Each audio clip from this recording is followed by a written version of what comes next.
I've been an atheist since I was about 8 or 9, and when I went to secondary school, by then I knew about natural selection, the Big Bang Theory, carbon dating, and the Earth was 4 billion years old. And so my poor RE teacher, I was the bane of his life. And looking back, he was a bit thick, right? He was one of those teachers I thought, oh, fuck it, I'll just keep my head down. You know what I mean? He came in on a motorbike and played table tennis all day with the div kids just to keep, you know what I mean? You know the sort, don't you? And he hated me. He hated me because I was smart and I wouldn't let him get away with any bollocks, right? So when he said things like, and God made the heaven and the earth in 6 days, and the earth is 5,000 years old. No, it isn't. No, it's 4 billion years old. Why? How could he do that? God can do anything. Well, why did he do it in 6? Why did he do it in 5? Let's push him a little bit. Let's, you know. And he was saying that everything that happens, God does. He's done everything. Everything that happens, he means to happen. He's on top of it. He's everywhere. And everything he does is good. And I went, well, that's clearly not true either. Why are newborn babies taken from their parents? They're innocent. Why are some people born into abject poverty? And he went, because God moves in mysterious ways. That is the theological equivalent of going, look over there. Ooh. It's not an answer, is it? We swear on the Bible in a court of law, still. And if the judge was to say to you, how do you account for the fact you say you're home asleep at midnight, but we found your DNA at the scene of the crime, and you went, I move in mysterious ways, good night, it won't wash. This is how stupid this teacher was. A kid asked him, he said, sir, why do we swear on the Bible in a court of law? Clearly, the answer is, if you believe in God, if that's your God, you believe in him, you believe he's watching you, you get a guilt trip, you don't lie. He hadn't worked that out. So thinking on his feet, he said, because every law of the land is mentioned in the Bible. I went, no, it isn't. No, it isn't. He went, no, it is. Somewhere in the Bible, every law of this land is mentioned. I went, what, even video piracy, you fucking...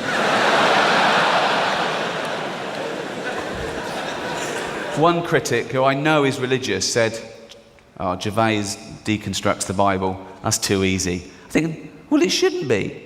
If you believe in that, you think it's a serious doctrine, it shouldn't be too easy to deconstruct. You can't do it with a maths book. You can't look through a book and go, listen to this. Listen to go, oh. The shortest distance between 2 points is a straight line. What cunt wrote that? He said that God is everywhere and in everything. He's solidly through the universe. And I came prepared. I thought, this'll end it. I came in like a little smart ass and went, sir, is God in a vacuum which has been scientifically proved to have nothing in it? He went, yep. That's it. I thought, well, I can't win then. So I started saying, is he up my arse? Is he up your arse? The clever stuff hadn't worked. I was going, sir, is God up all our arses? Including Richard Gere's. It must be crowded up there, mustn't it?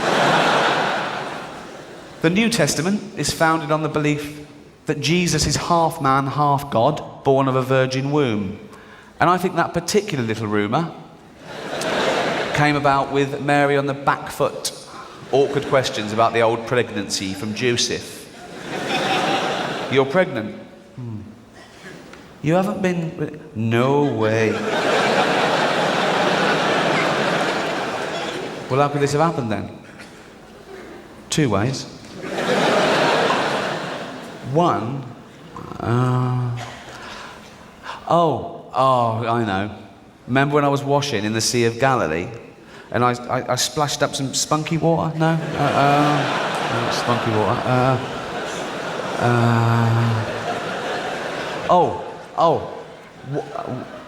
What about the baby is half God? And everyone went, yeah, all right. But everyone's entitled to their opinion. And if you believe in God, you're wrong. Everyone is entitled to their opinion.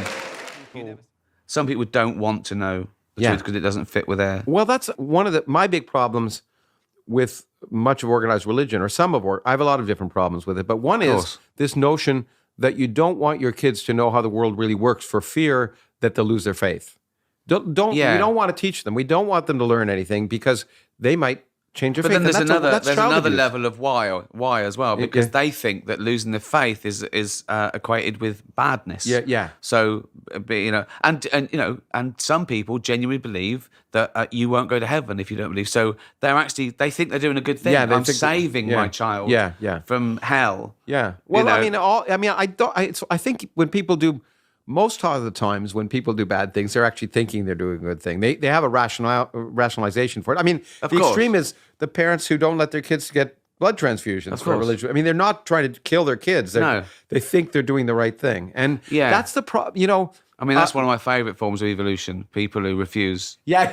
Natural selection. The Darwin Awards. Yeah, exactly. As long as they Not refuse for their kids, obviously. That's the shame that that is child abuse. Well, we 'cause want them to. We want them to refuse before they have kids. Well, exactly. We want them to refuse for themselves as an adult. Yeah, we want to make sure they don't reproduce. But but that's part of the problem. I've talked to someone else we've talked to, Noam Chomsky, and he used to say that with me that he didn't care what people believe; it's what they do that matters. But the problem is what you believe affects what you do. So when you have these crazy beliefs, like I'm doing you a favor by not allowing you to have a transfusion, I ultimately do silly things. And so that's the reason, it seems to me that's the reason to be grounded in reality at some level, because you don't do silly things. Of course, yeah. But he's right as well. If people just believe silly things, it's not a problem. It's when they act on them. Yeah, but I've never had a problem with spirituality or people believing in any god or whatever, or witches and warlocks. Yeah. But if they start infringing on my rights to play out their fantasies, then that's when I've got a say in it. Yeah, but I know, I agree. But I guess my problem is that no one's an island. I mean, so inevitably, if you have these crazy beliefs, you have kids or you have neighbors, and you impact on others. And so at some level but we should say that most religious people are normal. They just happen to believe in God and we think they're wrong. I've often said if nice religious people, normal religious people, Church of England types. Well, they know the bits to ignore in the Bible, and they pick and choose. So they don't need the Bible. Yeah. If you know the bad bits from the good bits, you don't need it. Yeah. And we that's what we call extremists and fundamentalists. They're the people who believe the bad bits in their holy book as well. Yeah, they don't realize that if you took, we used to, if you took the Old Testament literally, it's a horrible thing. And people complain about Islam and Muslim, but if you took the Old Testament and stoning, but people always pick and choose what they want to. There was a survey done. People choose their own religion. Yeah. If they don't like a bit in their religion, they modify it, and it's a new church. And exactly. This one can drink and eat bacon. That's my religion. Yeah. This is my religion. Yeah, exactly.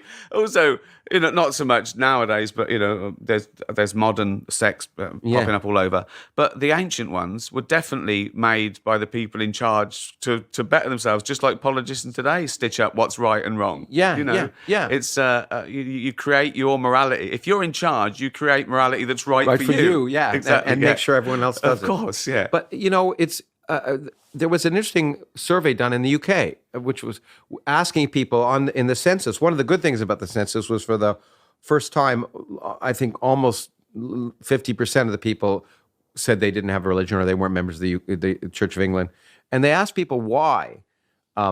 Why do you say you're Christian? Do you believe in transubstantiation or the Virgin? And people would say no, and they'd say, well, why? And they'd say, I like to think of myself as a good person. Yeah. So for most people, being religious just means they've co-opted morality. And it's a shortcut, and that's why they pass it on to their kids, because they think they're, I've said before, my mum was. She was mildly religious. Again, C of E religious. Yeah. Go to church, and you're a good person. You're a respectable person. And usually, for a working class mum, Jesus is an unpaid babysitter. Yeah. If I can't watch you, he can. And you take that for a while, and it's fine. And I don't think it's particularly harmful outside academia. But. Then you realise that it's just not true. Even if you look at the stats of religious people in prisons to atheists, but it doesn't add up. And morality predates all religion.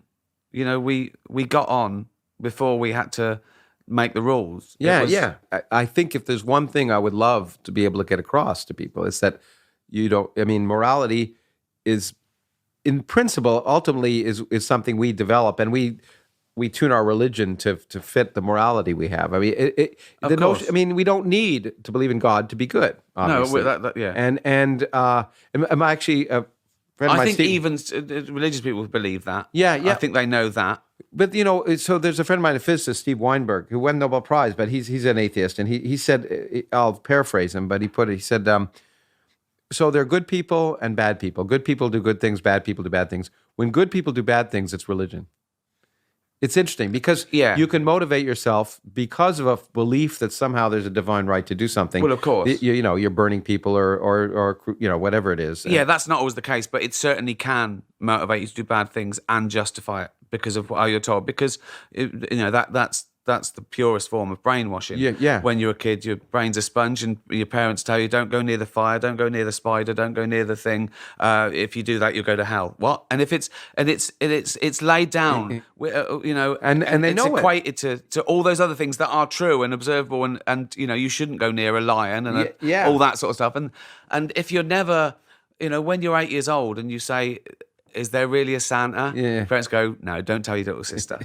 But they don't do that with God sometimes. Yeah, it's really because they think it'd be bad for you to be an atheist in society, and in some places it is. Yeah, it's a rule of survival. Yeah. I mean, in spite of the problems, we're just lucky we can even have this conversation. Of course, for most of human history, we couldn't have even had this conversation and walked out of the room alive. It's my only thing I can hold on to that I'm oppressed. Yeah. Yeah. Well, it's there's 13 countries I can't even visit. Only 13. I'm oppressed. Yeah, there you go. Exactly. Okay, well, it's nice. We all got to feel like victims. Luckily, I don't want to go there anyway. Yeah, that's probably. They're the 13 countries I don't want to go to, so it's worked out really well. Did they have Netflix in those countries? Or no? Yeah. Oh dear. Yeah. Good. Well, but it's interesting, and I've said this, and that in some sense, teaching religion to kids is child abuse because, and I just learned a quote the other day from the Archbishop of Canterbury, who said, "Educating children is like engraving in stone," and that it's really hard to outgrow because the kids aren't. I mean, that question is a deep question ultimately, and a kid, it's not even that it works. Yeah, it's that. You were given to it as truth when before you could think about things, and it was you learn it here, rather than there, and it's and I remember it was actually Richard who alerted me to this. I'd never thought of that. There's a picture in the paper he showed at Christmas time of 4 little kids, and it's really sweet. It says a Muslim kid and a Jewish kid and a Catholic kid and a Protestant kid, and they're all playing together. And you say, hold on a second, a 3-year-old. It's like, that's not a Catholic kid. That's a 3-year-old. It's like saying it's a neoliberal kid, a deconstructionist kid, and we label them, and that becomes their reality. Faith schools and exactly. So you were as far as I was reading, you were 8. You went to church till you were 8, and then do you make a decision not to go at that point? No, I still went. I went because I got paid for being in the choir until I was about 14. I just kept it quiet that I was an atheist. Okay. I'll take the money. Mm-hmm. Sure, absolutely. I'm not an idiot. But atheists got to earn. Yeah, that's right. Atheists have to eat like everybody else. Exactly, yeah. No, and I remember the moment as well. I believed in God just because I thought everyone did, and that was it. Yeah, sure. Me too. And everyone around me said things like, "God." It was on the telly everywhere. It was God. Of course there was a God. It made it all brilliant. Yeah. Right. I was still I knew about evolution and all those things. And, I just thought he just started it. He did it. Fine. Yeah, sure. There was no real. There was no cognitive dissonance. No, exactly. Yeah. So and I think I liked Jesus more because he was a bit of a superhero. I liked him because he was kind and he. Yeah, sure. He could walk on water, and he did things. Yeah. He helped people. I thought it's cool. Yeah. Cool. In fact, I liked him more. I liked his human half more than his God half. I don't know the rules, so I don't want to offend anyone. Yeah. You don't? No. But I was doing Bible studies, and my brother was 11 years older than me, so I was about 8, and he was about 19. And he came in, and he looked, and he said, "Why do you believe in God then?" And my mum went, "Bob," and I knew she was hiding something. Oh. And I thought, oh, what's that? And I thought, yeah. And then I started thinking about all the things I'd been taught versus all the things in science I'd been taught. And I thought, oh, yes, of course. It's just like Santa. Yeah, I mean, so you had the moment. For me, it was just kind of a, I'd like to believe, and I want, and then I just started. The stories started seem a little wilder and wilder, and it was like Santa. Eventually, it just seemed like it was unlikely to be true. It wasn't a cathartic moment. It wasn't an epiphany for me. It was just sort of a no. But you had an older brother that had that influence. Yeah. So he, Did your mom? Was your mom? When did you come out to your mother? I think it was just easier then. I don't think I did. I didn't particularly talk about it because it just wasn't talked about. It wasn't a big deal. You went to church because it was the centre of the community. I was a cultural Jew, and my mum the same. It's the same thing. Exactly. It's not. It's everyone's a bit lax. It's everyone I know had to find a church to get married in. Yeah. Because they hadn't been. I'd like to say that my search for religion ended when I found someone who would marry us. And my wife was Catholic. It wasn't religion. It was a club. Yeah. It was like a club that you had to get through to get married and out of a christening, and it was a social occasion. It wasn't. No one really thought. I mean, some people did, but and I think that more and more, if you ask people what they really believe in, people have found this thinking that agnosticism is a polite term. Yeah. And I try and explain they're not mutually exclusive. One deals with knowledge, one deals with belief. Yeah. So in fact, I just edited an old book about atheism, and this guy said, atheism is unscientific, which is, but agnosticism isn't. But the point is, I hadn't appreciated till I read this particular book, and I wrote a foreword for it, that agnosticism is atheism, because agnosticism is just saying the evidence doesn't convince me. I don't know. I don't know. I'm not. It's not sufficient to make me believe. I don't believe. Yeah, and then that's a form of atheism. And faith people saying I don't know. But I believe anyway. Yeah. Okay, yeah. And I think the mistake comes when people say that atheism is unscientific is because they think atheism means I know there's no God. Yeah, exactly. As opposed to I don't believe in any of your gods so far. Yeah. But convince me. I get tweets, if they proved God existed, would you believe then? I go, well, of course I would. Yeah. And it would be the greatest scientific discovery ever. Ever, exactly. Everything else, forget everything else. Don't give the prize anymore. Don't give that's the one. That's it. It's done. Yeah, it's done. Right, exactly. Exactly. I always say, people say, what would it take? I said, tonight the stars realigned. Yeah. And said, I'm here. It didn't have to be in English. It could be in Aramaic, whatever. Ironically, atheists would all believe. Yeah. Right? Yeah. But all the other religions wouldn't because it'd be the wrong God. Yeah, exactly. The wrong God. Exactly. No. That's just, yeah, exactly. It's like NASA. We never landed on the moon. It's really fake. They did that just to do that. So your mom has always been fine then with. I mean, I guess she had to tolerate you because she just hoped that we didn't get killed in a barroom fight and did okay. Yeah, and it was all about the kids. Just be nice and don't die. That was it. Be nice and don't die. That's a great thing. That was it. And so they use anything. Well, it worked on you. They use anything. Yeah. No. And I don't know if it's the same here, but there was a study done of about 2,000 adults of and atheists were just the word were less trusted than anyone except for rapists. I mean, I think it was joint bottom with rapists in America, wasn't it? Yeah. It was and it was just sort of sad. It's that notion of that. It makes me laugh that they think atheism is extremism because you don't believe in any God. Yeah. Whereas believe in one. Yeah, exactly. Choose one. Yeah, don't be an extremist. Yeah, I mean, by the way, what you said in the Unbelievers, the things you said, I thought were the best things we got. But it was exactly that. As you said, it's just one extra God I don't believe in, as you pointed out. Exactly. And because I think I did a film called The Invention of Lying, where there was a world where an alternative universe where we'd evolved and no one could tell a lie. And I play a guy who comes along and he can lie for the first time. And his mum's dying and she's worried about entering a void of nothingness. And I realise I can lie. And I say, no, you're going to a place where you'll be young again and you'll run and jump and everyone gets a mansion. And it's overheard and it spreads and I've invented religion. Now, I sort of think that did play a big part in religion. What's the point? I've seen people die, but they're looking down on me. They're still around. That's human in a way. That's, we don't want to think we're alone and we never see our loved ones again. Some you'd avoid. Pets aren't allowed. I know people that stopped believing in God because pets weren't allowed in heaven. Well, what's up with the dog? No soul. No soul. Yeah, so it's a minefield, really, for them. And agnostics annoy me more.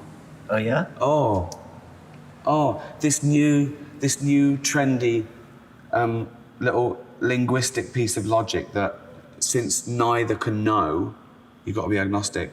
Well, okay, that's fair enough, but do you, follow the same rules with fairies and Santa?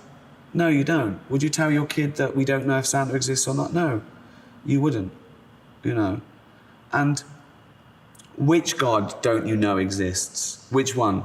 Which one don't you know about? Thor. Exactly, Apollo. yeah. Well, I think, yeah. Well, that's the other thing as well. I'm an atheist. I don't believe in about 2,700 gods. Christians don't believe in 2,699. Yes. So they're nearly as atheistic as me. Yes. That's right. As a percentage, they're right up there. Yes. They're very nearly an atheist. What if they said, well, I don't care which God it is, but I believe there's something unknowable, something... Well, some people do, and that just means I don't know, I'm not sure. Which, is fair enough. There's a start. I don't think you can... I wouldn't be smug with that sort of thing because maybe they've never thought about it or Well, I would agree with they that. don't understand. I think the mistake comes in when you say, because I don't know, therefore the likelihood is 50-50, because it... Well, of course. That doesn't have to be 50-50. There's lots we don't know, Yeah. but we don't jump to conclusions. We don't know everything about the brain, but that's not to say that everything about the brain is unknowable. We rejoice in not knowing, not because we don't want to know, but because we've got something to work on. Absolutely. That's why people do puzzles. It comes back to hobbies. You do a puzzle because you don't know the answer yet. And scientists are doing puzzles trying to find out the answers to the nature of reality. Absolutely. Of course, that's all we're doing. Science just tries to understand the world a bit more for its own ends. And it's a wonderful process. It's fantastic. Worth living for. Because it should enhance mankind. Yeah. This ridiculous thing about science coming up with the atomic bomb. I don't know what argument that is. No. That's evil. Well, no. This other one as well. How many times have you heard someone say, some idiot fundamentalist say, well, Hitler was atheist? Oh, God, yeah. Well, it makes no difference. Yeah. There are good and bad atheists. Yes. There are good and bad people who believe in God. Yeah. But very few atheists kill in the name of atheism. Exactly. It's an irrelevance to me. I hate being labelled an atheist because it's not how I live my life. I don't live my life going around going, I'm an atheist, I'm an atheist. No, exactly. There's billions of other aspects to my life, why I do things. It just, when God's brought into the equation, I don't take that on board. I don't do anything because of God's watching me, or because I feel God owns anything, or God's driving me. It's a strange word and it's a strange label. It is. Hitler actually wasn't an atheist. No, I know, he was a Catholic, wasn't he? Yes. Stalin probably was an atheist, but neither of them did their good things or their bad things. Not they didn't. Of course not. Neither of them did their bad things because they believed or because they didn't believe in God. No, of course not. It was irrelevant. I remember, I thought, what were you on? Were you on a show in America when someone said, well, Stalin and Hitler were both atheists? And I think you said, well, they both had moustaches as well. Yes. It's just as relevant. A totally irrelevant statistic. Yeah. Yeah, exactly. This is the second video that I'm doing on Ricky Gervais. I really hope you guys enjoyed the previous one. And I think the fact it was more than 300,000 views by now, I assume, Guess that you loved it. Anyway, without further ado, let's jump into this new one. As I pointed out in the previous video, one of Ricky Gervais's most compelling and frequently repeated arguments against religion is the contrast between science and religion. He often points out that while science adjusts its beliefs based on evidence, religion demands faith despite evidence. And also, in a now viral Twitter exchange, he laid out plainly, science seeks the truth and it doesn't care what you believe. Religion, on the other hand, claims to have the truth and it doesn't care what you can prove. Which is crazy, man. And such a perfect way to sum it up. Anyway, this idea pops up in his stand-ups usually, interviews, and even his social media feeds, where you will usually find him regularly debating believers. His stance isn't just that religion is false, it's that it actively discourages critical thinking. And as I said in the previous video, that's where his comedy usually becomes more than just jokes. By framing religious belief as inherently irrational, he forces audiences to confront why they hold certain ideas sacred. Is it because of evidence, or is it because they were taught not to question them since they were children? Now, of course, that said, Gervais's critiques don't usually go unchallenged. A common rebuttal is that religion provides community, moral guidance, and comfort in hard times. But again, his response to this is, so does Starbucks. He's argued that morality doesn't come from scripture, it predates it. Humans don't need a holy book to know murder is wrong. We evolved empathy and cooperation because they helped us survive. And as for community, he points out that secular groups, charities, and even fan clubs offer the same sense of belonging, just without the dogma you'll usually find in religion, man. And then, usually there is the comfort argument. Sure, belief in an afterlife can ease the fear of death, don't you think, guys? But Gervais, especially in the afterlife argument, suggests that false comfort might be worse than no comfort at all. If we only behave well because we fear hell or desire heaven, are we truly moral or just obedient? Anyway, back to Gervais. Some critics usually ask him why he spends so much time attacking religion if he doesn't believe in it. Wouldn't a true atheist just ignore it? And his answer to this, as with all others, is usually simple. Because religion still has power. It influences laws, education, and social norms. And when it does, he believes it should be subject to the same scrutiny as any other ideology. Plus, let's be honest, guys, it's great comedy material. Religion is full of contradictions, bizarre rituals, and outdated rules. And for a comedian like Gervais, that is gold. Anyway, so to conclude, let's talk about the legacy of Gervais's godless comedy. Because love him or hate him, Gervais has pushed atheism into mainstream conversation in a way few entertainers have in the past. By wrapping skepticism in humor, he makes disbelief more accessible and more entertaining compared to the dry philosophical debates usually are. I'm not saying they're not useful. You get my point. And will his arguments convert believers? Probably not. But they do force people to think. And in a world where faith often goes unchallenged, that might be his biggest contribution of all.